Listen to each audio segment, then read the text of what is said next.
உலகமெங்கும் வாழ்கின்ற தமிழ் பேசும் மக்கள் அனைவருக்கும் வணக்கம். மீண்டும் இன்னொரு டாக் டு டிபிசியின் அரசியல் உரையாடல் நிகழ்ச்சியை என்னுடன் இணைந்திருக்கின்றார்கள் டிபிசியின் அரசியல் ஆய்வாளர்கள் தோழர் தம்பா, தோழர் ஜெகநாதன், தோழர் சிவலிங்கம். மூவருக்கும் வணக்கம். இந்த இந்த வாரம் பொதுவாக நடைபெற்ற சில சம்பவங்களை பார்க்கும் பொழுது ஜூலை இனக்கலவரம் தொடர்பாக தமிழ் மக்கள் உணர்வுபூர்வமாக நினைவு கூர்ந்திருக்கிறார்கள். யாழ்ப்பாணத்திலும் தமிழீழ விடுதலை இயக்கத்தின் ஒரு கூட்டம் ஒன்று ஒழுங்கு செய்யப்பட்டு அதில் எல்லா தலைவர்களும் கனவு நினைவு கூர்ந்திருக்கிறார்கள். இந்த வகையில் தான் பல்வேறு போராட்டங்களை இப்பொழுது முன்னோக்கி எடுக்கிறார்கள். இந்த போராட்டங்கள் தொடர்பாக மக்கள் அதிகமாக கவனம் செலுத்த வேண்டும். இது ஒரு ஆரோக்கியமான விடயமா? செம்மணி போராட்டம்னாலும் சரி, தைத்தறி தொடர்பாக போராட்டம்னாலும் சரி, நாங்கள் ஒரு திட்டமிடாமல் இந்த போராட்டங்களை நடத்துவதால் தமிழ் மக்களுக்கு ஏற்படக்கூடிய நன்மை என்ன என்பதை பற்றி நாங்கள் புரிந்து கொள்ள வேண்டும். அது தொடர்பாக ஆய்வாளர்கள் கருத்துக்களை வெளியிட வேண்டும் எதிர்பார்க்கின்றார்கள். அதேவேளை இப்பொழுது இருக்கின்ற முக்கிய விடயமாக இந்த பிரதேச சபை தொடர்பாகும். பிரதேச சபை நாங்கள் அடிக்கடி கூறுவது போன்று கிராம அபிவிருத்தியை நோக்கி நகர வேண்டும். மத்திய அரசில் எந்த அளவு நிதிகளை பெற முடியுமோ அந்த நிதிகளை பெற்று அந்த கிராமத்தை அபிவிருத்தி செய்ய வேண்டும். ஆனால் மாறாக இந்த தீர்மானங்கள், சர்வதேச விசாரணை வேண்டும் தொடர்பான அது போன்ற தீர்மானங்கள் எந்த அளவு இந்த வாக்களிக்கும் மக்களுக்கு ஒரு ஒரு ஆதரவை தரும் அல்லது ஒரு பிரயோஜனத்தை தரும் என்று சிந்திக்க வேண்டியிருக்கிறது. இந்த நிலையை இந்த பிரதேச சபை உறுப்பினர்கள் புரிந்து கொள்ள வேண்டும். பிரதேச சபை உறுப்பினர் பிரதேச சபை அபிவிருத்தியை பற்றி முன்னேற்றப்பட வேண்டும். ஒரு சர்வதேச நாடுகளுக்கு சென்று இந்த தொடர்பாக எங்களுடைய தலைவர்கள், எங்களுடைய பாராளுமன்ற உறுப்பினர்கள் ஜெனீவா சென்றார்கள், அமெரிக்கா சென்றார்கள், பிரித்தானியா சென்றார்கள். அவர்களாலேயே முன்னகர்த்த முடியாத இந்த விடயத்தை இவர்கள் இதை பற்றி தொடர்ந்து பேசுவது என்பது எந்த வகையிலே கிராம சபைகளிலே, பிரதேச சபைகளிலே பேசுவது என்பது எந்த அளவு ஆரோக்கியம் என்பதை பிரதேச சபை தலைவர்கள் புரிந்து கொள்ள வேண்டும். அது தவிர கட்சி தலைவர்கள் அவர்களுக்கு சரியான வழிகாட்ட வேண்டும். இப்பொழுது இந்த ஜெனீவாவிலே தீர்மானத்தின்படி ரோம் ஒப்பந்தத்திலே கையெழுத்திடும்படி கேட்டிருக்கிறார்கள். ரோம் ஒப்பந்தத்திலே கையெழுத்திடுவது ஒரு ஆரோக்கியமான விடயம். அது தொடர்பாக உள்ளூரிலே விசாரணை சரிவராவிட்டால் நாங்கள் சர்வதேச விசாரணைக்கு போகலாம். அதுக்கான வாய்ப்பு இருக்குது. ஏன்னா படிப்படியாக நாங்கள் செல்ல வேண்டும். முதல் முழுமையாக உள்ளூர் விசாரணையை நாங்கள் கேட்க வேண்டும். உள்ளூர் விசாரணையை நம்பிக்கை கொண்டு நாங்கள் செயற்பட வேண்டும். அதில் சரியான தீர்ப்பு வராவிட்டால் சர்வதேச விசாரணைக்கு செல்வதில் எந்தவித ஆட்சேபனையும் இருக்காது. அது மட்டுமல்ல, இப்பொழுது பல்வேறு விடயங்கள், குறிப்பாக மாகாண சபை தொடர்பாக தெளிவூட்டல்கள் தமிழ் கட்சிகளிலே ஏற்படுத்தியிருக்கின்றன. குறிப்பாக ஈழ மக்கள் புரட்சிகர விடுதலை மணி சுரேஷ் பிரேமச்சந்திரன் தலைமையிலான கூட்டம் ஒன்று எதிர்வரும் 9ஆம் தேதி யாழ்ப்பாணத்திலே நடைபெற இருக்கின்றது. முக்கிய பலர் உரையாற்ற இருக்கிறார்கள். இப்பொழுது விழிப்புணர்வை ஏற்படுத்தும் முயற்சியிலே ஈடுபட்டிருக்கிறார்கள். இது வடகிழக்கிலே மட்டுமல்லாமல் தெற்கிலேயும் தலைவர்களை, அதாவது மாகாண சபையை ஆதரிக்கின்ற தலைவர்களை இந்த கட்சிகள், தமிழ் கட்சிகள் பிரதிநிதிகள், வடகிழக்கில் இருக்கின்ற சிவில் சமூக செயற்பாட்டாளர்கள் தெற்கிலே தலைவர்களை சென்று சந்தித்து இதற்கான ஆதரவை பெற வேண்டும், ஆதரவை கோர வேண்டும். வடகிழக்கிலே மட்டுமில்லாமல் தெற்கிலே அதிக ஆதரவை கோருவதன் மூலம் நாம் அந்த முயற்சியில் ஈடுபட வேண்டும். இப்பொழுது எதிர்க்கட்சியின் பாராளுமன்ற உறுப்பினர் நளின் பெர்னாண்டோ அவர்கள் பாராளுமன்றத்திலே இந்த மாகாணசபையை பற்றி பேசியிருக்கின்றார். மாகாணசபை நடைமுறையை கொண்டு வாருங்கள் என்று கேட்டிருக்கார். இது ஒரு ஆரோக்கியமான விடயம். எனவே இந்த விடயங்களை தொடர்பாக மனோ கணேசன், ராவ் ஃபக்கின் போன்றவர்கள் இந்த மாகாணசபைக்கு ஆதரவாக இருக்கிறார்கள். எனவே அரசாங்கம் மாகாணசபை தேர்தலை நடத்தாது அல்லது நடத்த போகிறோம் என்பதை விடுத்து நாம் இந்த அரசாங்கத்துக்கு அழுத்தங்களை கொடுக்க வேண்டிய ஒரு தேவை இருக்குது. அந்த வகையில் தான் இந்த நிகழ்ச்சியை பார்க்கின்றோம்.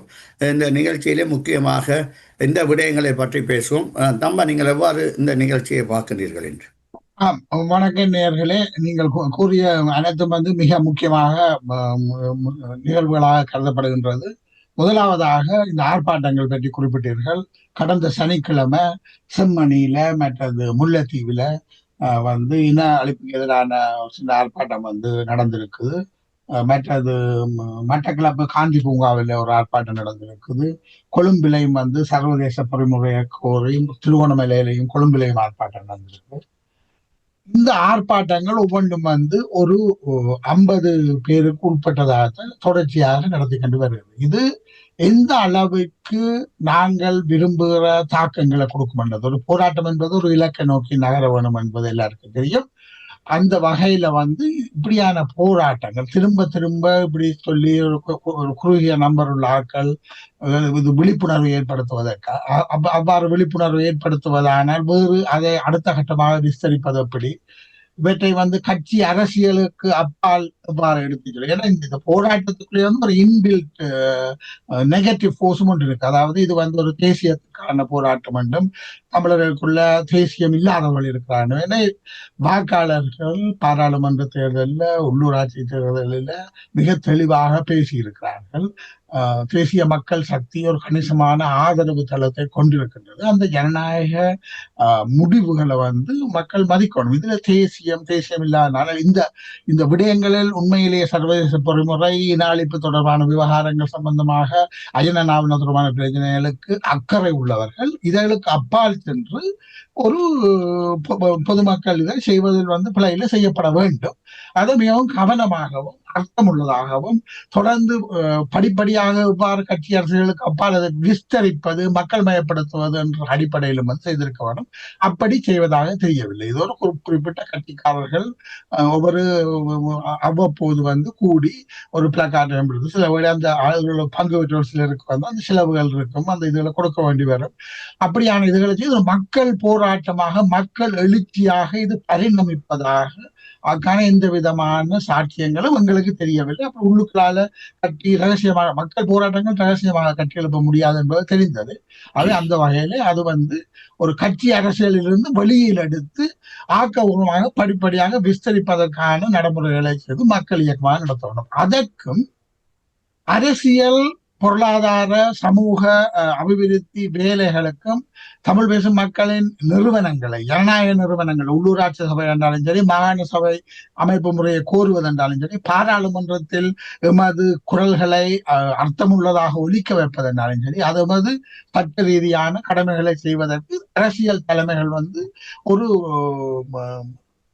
திருதட்டமான, ஒரு நேர்மையான, ஒரு வெளிப்படையான ஒரு ரோட் மேப் ஒன்று வைத்திருப்பதாக தெரியவில்லை. அவர்கள் அவ்வப்போது இந்த ஆர்ப்பாட்டக்காரங்களுடன் குரல் கொடுக்கிறார்கள், நீதி வேண்டி கேட்கிறார்கள், வழக்குக்கு போகணும் என்று சொல்லுகிறார்கள், எல்லாம் சொல்லுகின்றார்களே ஒழிய ஒரு ஸ்ட்ராட்டஜிக் புஷ் என்று சொல்வார்கள். அதாவது ஒரு மூலோபாய ரீதியில் தங்களது இலக்கை நோக்கி எவ்வாறு அடுத்த கட்டத்துக்கு நகர்வது என்றதில் ஒரு திட்டம் இருப்பதாக தெரியவில்லை.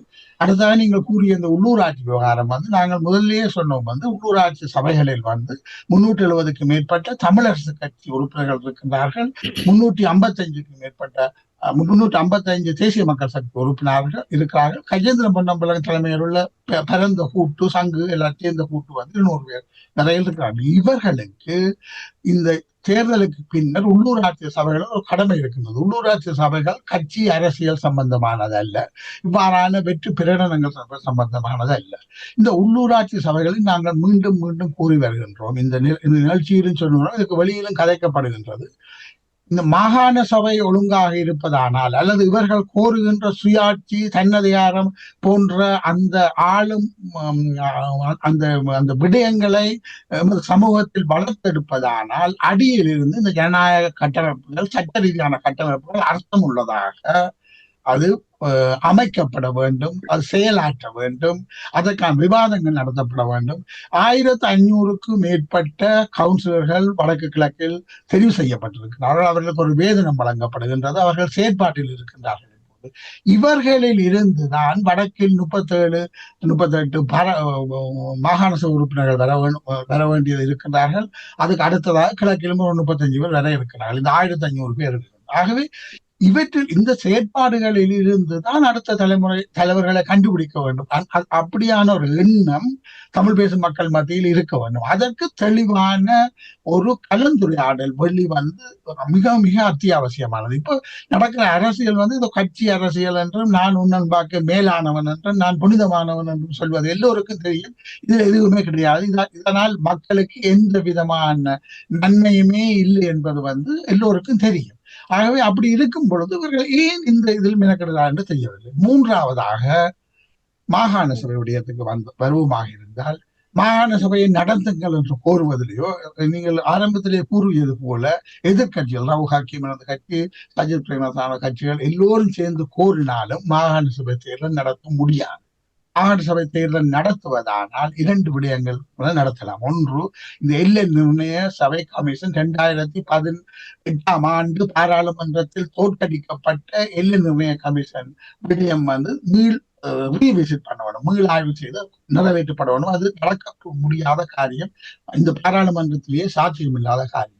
இரண்டாவதான தெளிவு இது ஒரு தனிநபர் பிரேரணை மூலம் 2017ஆம் ஆண்டு தேர்தல் திருத்த சட்டத்தை காலாவதியாக்கி, 2017ஆம் ஆண்டு தேர்தல் காலாவதியாக்கி ஏற்கனவே இருந்த 1988ஆம் ஆண்டு தேர்தல் திருத்த சட்டங்களின் பிரகாரம் வீதாசார தேர்தல் முறையின்படி மாகாண தேர்தல் நடத்தப்படும். அதற்கு ஒரு தனி நபர் பிரேரணை காணும். சுமந்திரன் 2 முறை அதை ட்ரை பண்ணினார், அதை அவரால் செய்ய முடியவில்லை.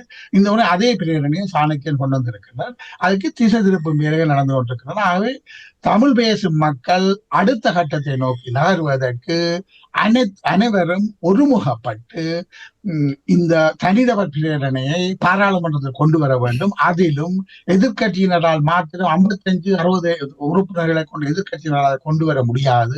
எல்லோருக்கும் தெரியும், இந்த பாராளுமன்றத்தில் 159 அங்கத்தவர்களுடன் மிகவும் உறுதியான கட்டமைப்புடன் தேசிய மக்கள் சக்தி அரசாங்கம் இருக்கின்றது.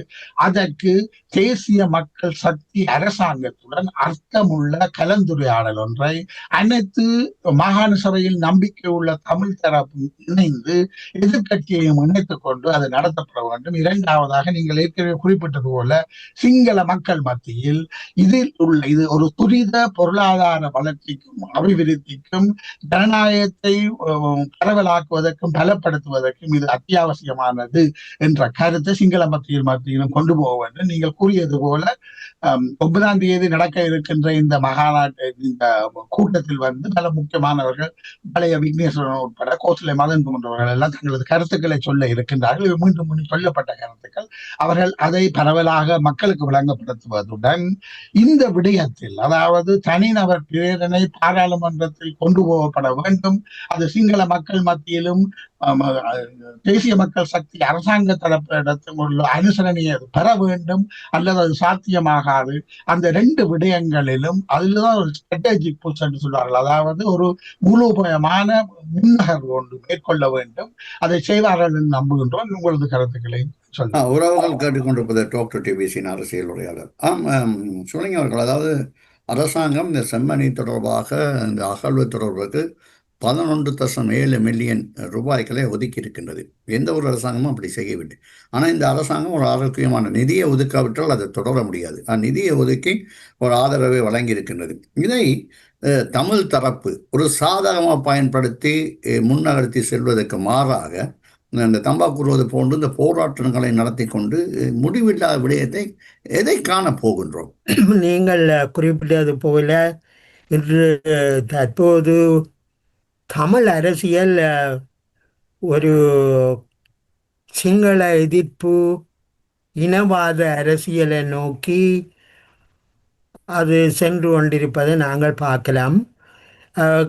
குறிப்பாக அதை தனியாக ஒரு பாதியாக நாங்கள் பார்க்காட்டிலும் கூட தமிழ் அரசியல் கூறுபட்டு செல்கிறதை நாங்கள் அவதானிக்கணும்.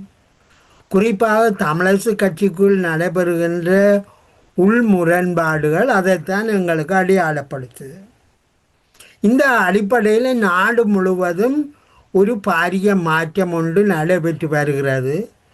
பொருளாதார நெருக்கடி, அரசியல் நெருக்கடி என்பவற்றுக்கு மத்தியில தான் இந்த விவாதங்கள் போய்கொண்டிருக்கின்றன. உதாரணமாக நீங்கள் ஆரம்பத்தில் குறிப்பிட்டது போல இப்பொழுது ஜூலை கலவரங்கள் சம்பந்தமான நினைவுகளை அனுஷ்டிக்கின்ற காலமாக இருக்கிறது. இந்த ஜூலை நினைவு துக்க தினங்களை அனுஷ்டிக்கின்ற அதே வேளையில் தேசிய சமாதானத்தை வற்புறுத்தும் நோக்கிலே அரசாங்க கட்சி ஆகிய ஜேவிபியினர் ஒரு குழுவாக இணைந்து வடபகுதிக்கு வந்திருக்கின்றனர். அவர்கள் அதே ஒரு சகோதரத்துவ தினம் என்ற பெயரில் அவர்கள் அதை அழைத்திருக்கிறார்கள். இந்த இது தொடர்பாக தற்பொழுது ஒரு ஊடகங்களில் ஒரு விவாதம் போவதை நீங்கள் அவதானித்திருப்பீர்கள். அதாவது தமிழ் மக்கள் தங்களுடைய அரசியல் வரலாற்றில் ஒரு முக்கியமான நினைவு தினத்தை கொண்டாடுகிற அந்த அந்த தினத்தை இல்லாமல் செய்வதற்கான ஒரு முயற்சியாக இனவாத சக்திகள் நடவடிக்கை எடுக்கின்றன என்பது போல விவாதங்கள் முன்வைக்கப்படுகின்றன. ஆனால் இந்த அரசாங்கம் நீங்கள் குறிப்பிட்டது போல புதைகுழி விஷயத்தில் பெருமளவு மீளவும் ஒதுக்கி அந்த விசாரணைகளை நடத்தும்படி கூறியிருக்கிறது. இது என்னத்தை காட்டுதென்றால், தேசிய அளவில் தமிழ் மக்களுக்கான ஒரு நீதி கிடைக்க வேணுமென்றதில் அரசாங்கம் ஒரு முயற்சி எடுக்கிறத நாங்கள் காணலாம். இதனுடைய அடுத்த பக்கமாகத்தான் நாங்கள் இதை பார்க்க வேண்டியிருக்கு. இந்த 83ஆம் ஆண்டு இனக்கலவரங்கள் தொடர்பானவற்றை சகோதர தினமாக அவர்கள் அனுஷ்டிப்பதற்கு வடபகுதிக்கு வந்திருந்தார்கள். அதாவது எப்பொழுது நாங்கள் துக்க தினத்தை அனுஷ்டிக்கிறோமோ அந்த தினம்தான் சமாதானத்தை வற்புறுத்துகிற தினமாகவும் இருக்க வேணும். அப்பொழுது அதாவது எப்பொழுது நாங்கள் துக்கத்துக்கான அந்த கடந்த காலத்தை நினைவூட்டுகிறோமோ அதே வேளை சமாதானத்துக்கான அவசியத்தையும் சொல்லுவதற்கான காலம் இதுதான். ஆனபடியாக அவர்கள் அவ்வாறான ஒரு பயணத்தை எடுத்திருக்கிறார்கள். இது தொடர்பாக தமிழிசை கட்சி விடுத்துள்ள அறிக்கையில் இந்த தேசிய இன பிரச்சனை தொடர்பாக அரசாங்கம் உண்மையான அக்கறையோடு செயற்படும் என்றால் இந்த புதைகுழிகள் விவகாரத்தில் ஒரு துரித நடவடிக்கை எடுக்க வேண்டும் என்றும், இந்த அடிப்படையில் தான் இந்த தேசிய இன பிரச்சனையை அணுகும்போது குற்றம் செய்தவர்களுக்கான தண்டனை வழங்கப்பட வேண்டும் என்றும் தமிழிசை கட்சி வற்புறுத்தி இருக்கிறது. அதே நேரத்தில் தேசிய மக்கள் சக்தி அரசாங்கம் இந்த காணாமல் போனவர்கள், போரினால் பாதிக்கப்பட்டவர்கள் தொடர்பாக அவர்களுக்கான நீதியை வழங்குவதற்கு அரசாங்கம் கூடியளவு முயற்சிக்கும் என்று அரசாங்கம் தெரிவித்திருக்கிறது. இந்த பின்னணியில் இன்றைக்கு உள்ள அரசாங்கம் தொடர்பாக, அதாவது இன்றுள்ள அரசியல் நிலை தொடர்பாக ஐரோப்பிய ஒன்றியம் ஒரு கருத்து கணிப்பு ஒன்று எடுத்திருந்தது. அந்த கருத்து கணிப்பின் பிரகாரம் கிட்டத்தட்ட 50% மேற்பட்டவர்கள் ஒரு புதிய அரசியல் சக்தி இலங்கைக்கு அவசியம், அதன் மூலம்தான் இந்த கடந்த கால பிரச்சனைகளை தீர்க்க முடியும் என்ற கருத்தை 50% மேற்பட்டவர்கள் தெரிவித்துள்ளார்கள். அதே நேரத்தில் 90% மேற்பட்டவர்கள் இந்த இலங்கையில் இருக்கிற அரசியல் பொறிமுறை முற்றாக மாற்றப்பட வேண்டும் என்று 90% மேற்பட்டவர்கள் தங்களுடைய கருத்தை தெரிவிச்சிருக்கிறார்கள். இங்கே அடுத்த அம்சத்தை நாங்கள் பார்த்தோமே இருந்தால், இலங்கையில் இப்பொழுது நிலவுகின்ற பழைய அரசியல் முறை இல்லாமல் செய்ய வேண்டும் என்பதைத்தான் இந்த 90% ஆதரவு காட்டுகிறது. இனி அதாவது இந்த தற்போதைய அரசாங்கம் தொடர்பான கருத்து கணிப்பை பார்க்கும் பொழுது அவர்கள் அரசாங்கம் இந்த ஊழல் தொடர்பாக, அதாவது ஊழலுக்கு எதிரான பொருளாதார நெருக்கடிகளை தீர்ப்பதற்கான தெளிவான ஒரு ரோட் மேப் கொண்டு அரசாங்கம் முன்வைக்க வேண்டும். அதாவது அது ஒரு நல்லாட்சி கொண்ட மக்களுக்கு கொடுக்கிறதா இருந்தால் தெளிவான ரோட் மேப் கொண்ட இவர்கள் கொடுக்கணும் என்று மக்களுடைய அந்த கருத்து கணிப்பில் தெரிவிக்கப்பட்டிருக்கிறது. இனி இன்னொரு முக்கியமான அம்சத்தை நாங்கள் பார்த்தோமே இருந்தால் 93% மக்கள் பாராளுமன்றத்துக்கு தெரிவு செய்கிற ஒருவர் தங்களுடைய பிரச்சனைகளை தீர்க்கக்கூடியதான ஒருவராக இருக்க வேண்டும் என்று அவர்கள் கூறியிருக்கிறார்கள். அதனுடைய கருத்து என்னென்னா, குறிப்பாக அவர்களுடைய கருத்து கணிப்பின்படி 80% ஊழலை இல்லாமல் செய்ய வேண்டும் என்று அவர்கள் கூறியிருக்கிறார்கள். 86% மக்கள் பாராளுமன்றத்துக்கு தெரிவு செய்யப்படுபவர்கள் நல்ல கல்வி தரமுடையவர்களாக இருக்க வேண்டும் என்று கூறியிருக்கிறார்கள். நாங்கள் இது எல்லாத்தையும் நாங்கள் அவதானித்து பார்க்கும் பொழுது இலங்கையின் அரசியல் பொறிமுறை மிக மோசமான நிலைமையில் இருக்கிறத நாங்கள் பார்க்கலாம். சமீபத்தில் சில தினங்களுக்கு முதல் பாராளுமன்றத்தில் கல்வி தொடர்பான சீர்திருத்தத்தை முன்வைச்சு பேசின ஜனாதிபதி குறிப்பிடும்போது இலங்கையில் ஒரு மாணவர் பாடசாலைக்கு 3 நாட்களுக்கு மேல் போகவில்லை என்றால் அந்த அதிகாரிகள் அந்த மாணவர் ஏன் பாடசாலைக்கு வர இல்லை என்ற நியாயங்களை அறிவது அவசியம் என்பதை அவர் வற்புறுத்தியிருந்தார். அதே போல கல்வி முறையில் பாரிய மாற்றங்களை கொண்டு வரப்போவதாகவும் தெரிவிச்சிருந்தார். இதை நாங்கள் எப்படி பார்க்கணும் என்றால், ஒரு நல்ல சமூகத்தை நாங்கள் கட்டியெழுப்ப வேணுமென்றால் முதல்ல அந்த மக்களுக்கு நல்ல கல்வி கிடைக்கணும். அது மட்டுமல்ல, அந்த நல்ல கல்வி சகலருக்கும் கிடைக்கணும்.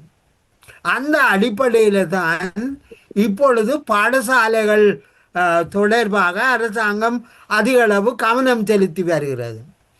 குறிப்பாக வடபகுதியில் இன்றைக்கு சமீபத்தில் வெளிவந்த பரீட்சை முடிவுகளை பார்க்கும் பொழுது இலங்கையில் ஆக பிந்திய ஒரு மாகாணமாகத்தான் பரீட்சையில் மிகவும் பின்தங்கிய ஒரு மாகாணமாக வடமாகாணம் இருக்கிறது.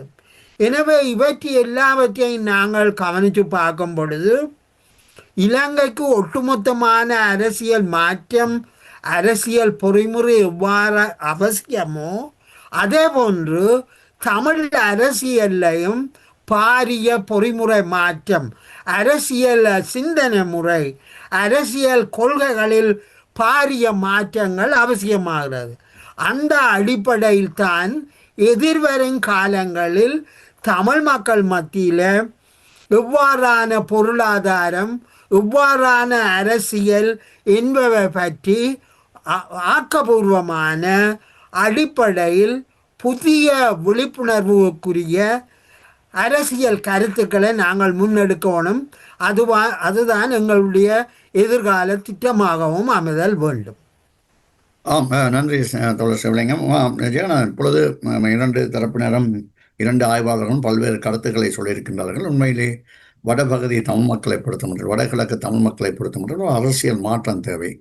உண்மையிலே EPRல அந்த முயற்சியை நாங்கள் ஆரம்பித்திருக்கின்ற கூறலாம். குறிப்பாக எதிர்வரும் 9ஆம் தேதி மாகாண சபை தொடர்பாக ஒரு கூட்டத்தை வைத்திருக்கின்றது. கூட்டம் வடகிழக்கில் எல்லா இடங்களிலும் நடப்பது மட்டுமல்லாமல் அரசாங்கத்திலும் நல்லுறவை பயன்படுத்தி, அவள் பாராளுமன்றத்தில் இருக்க வேண்டும் என்றால் சிவில் சொசைட்டியில் ஒன்றாக சேர்ந்து அரசாங்கத்துடன் நட்பு ரீதியாக இந்த விடயத்தை எடுத்துரைப்பதற்கு வாய்ப்பு இருக்கின்றதா?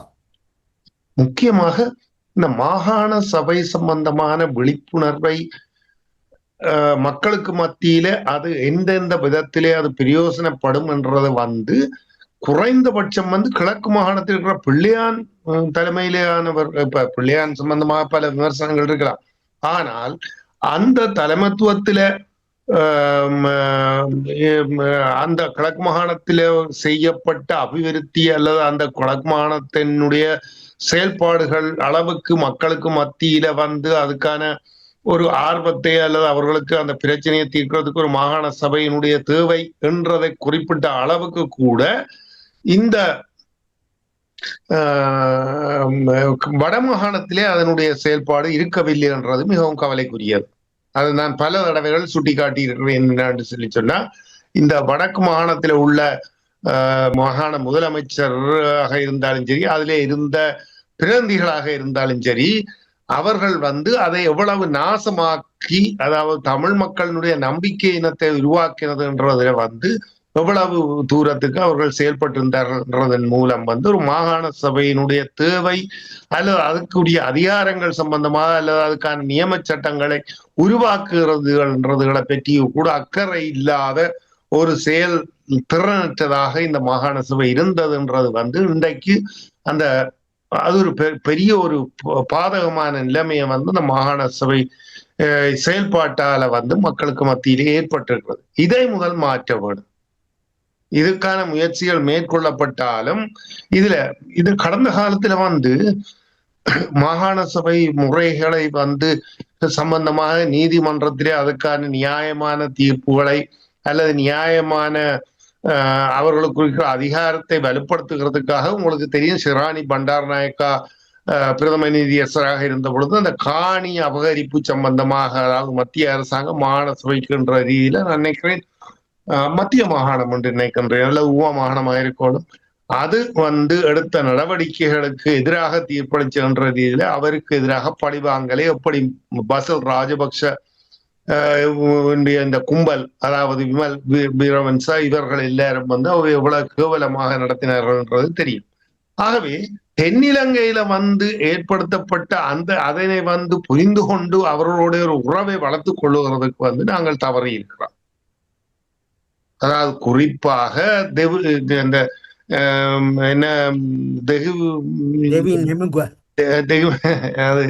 என்ன பேர் அது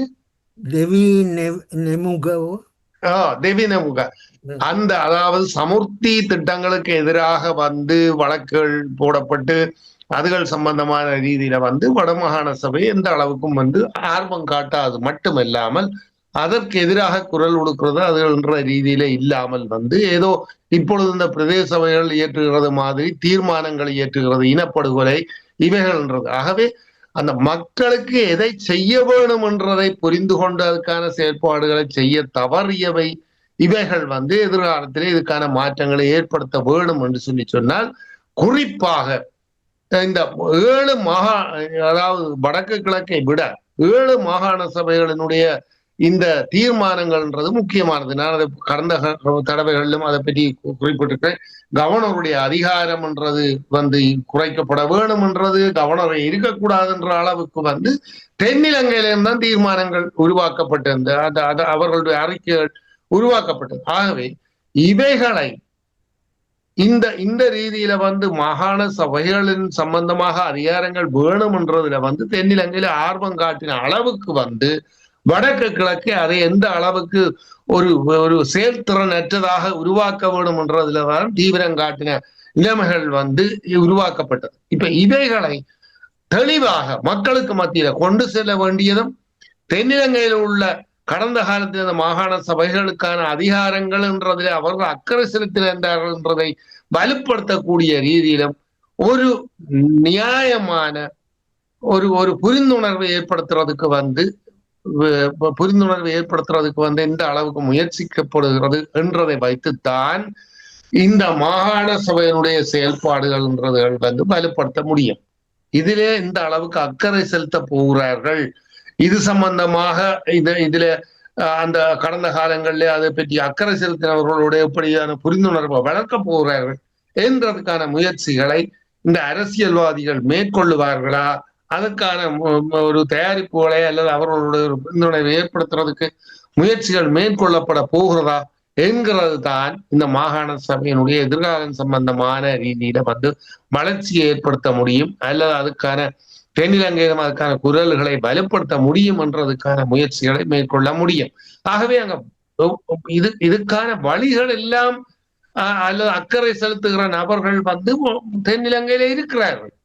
ஆனால் அதை அடையாளம் கண்டு செயல்படுத்துகிறதுக்கான முயற்சிகள் நாங்கள் இந்த அளவுக்கு ஏற்படுத்த போகிறோம், அல்லது மீண்டும் மீண்டும் இந்த குண்டு சட்டிகளை குதிரை ஓட்டு சுத்தி வர்றது போல நாங்கள் எங்களுக்குள்ளே பேசிக்கொண்டு இருக்க போகிறோமான்றதுகளை நகர்த்தி ஒரு இலங்கையில அதிகார பரவலாக்கல்ன்றது எல்லா மக்களுக்கும் அது பிரயோசனமானதுன்றதை அதை வலியுறுத்தக்கூடிய அளவுக்கு அதை வலுப்படுத்தக்கூடிய நிலைமையும் அதன் மூலம் அரசாங்கம் இதை கட்டாயம் செய்யப்பட வேண்டும் என்றதுக்கான ஒரு இன்றைய கல்வி சீர்திருத்தம் பற்றி பேசுகிறார்கள். அது நிச்சயமாக தேவையானது.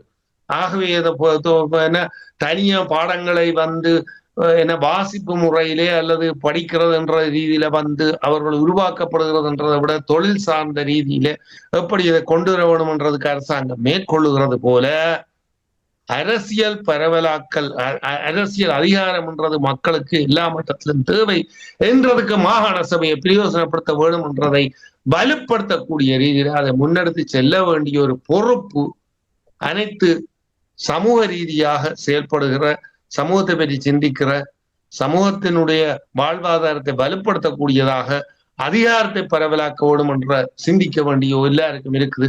அதை செய்ய வேண்டும் என்றதான் எங்களுடைய எதிர்பார்ப்பு. செய்வார்களா என்றதை பொறுத்திருந்து பார்ப்போம். நிகழ்ச்சியில் கலந்து கொண்ட உங்கள் அனைவருக்கும் நன்றியும் வாழ்த்துக்களும். மீண்டும் அடுத்த நிகழ்ச்சியை சந்திப்போம். It's time to celebrate. Phyllis, foresight, dream of tomorrow and wonderful things to come.